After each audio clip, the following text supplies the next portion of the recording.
Today we're going to talk about finishing beef cattle.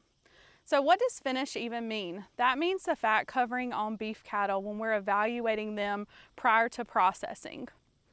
There are several factors that influence finish, such as genetics, nutrition, frame size, and environment. So it is very important to understand how to evaluate finish in beef cattle. It is important from a consistency standpoint and also so that you get the most potential out of that particular animal regardless of production practices. Today I have Menius joining me from NC Choices, and he's going to go through a couple of examples of how to evaluate finish on beef cattle. Thanks, Lauren. We're here today to talk about evaluating beef cattle for finish, and this is a really important part of your pasture-raised and direct marketing program. That way you can produce a consistent product for your consumers and get the best yield out of your animals. So what do we look for whenever we are looking for finish on the animals? We're basically doing the same type of evaluation we would be doing with body condition scoring system. And we're going to look at these animals and try to determine how much fat covering they have at several key points. When evaluating your animals, the overall look of them should be smooth from front to back.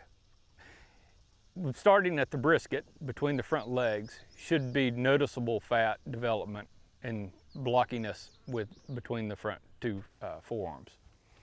As you look over the shoulders should start to take on a smooth appearance as that animal develops a nice fat covering, and that'll smoothly blend into the ribs, which will have a nice smooth covering on them, and no ribs should be visible with correct fat covering.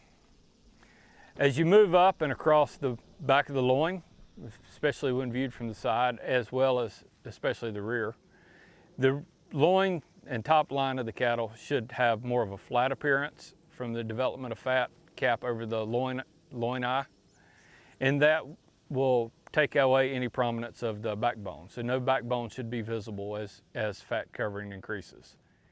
Moving back through the hips, the hooks or the front hip bones should take on a really smooth appearance and in a heavily finished animal may almost completely disappear. As you move back into the pin bones or the two tail bones or hip bones on either side of the tail, they should also be smooth, and between them and the tail head should develop little fat pockets that will indicate a good finish on the animal. This is really important no matter what your production protocols may be, whether you're grass-fed, organic, pasture-fed with a little bit of grain, or on a full feedlot type situation.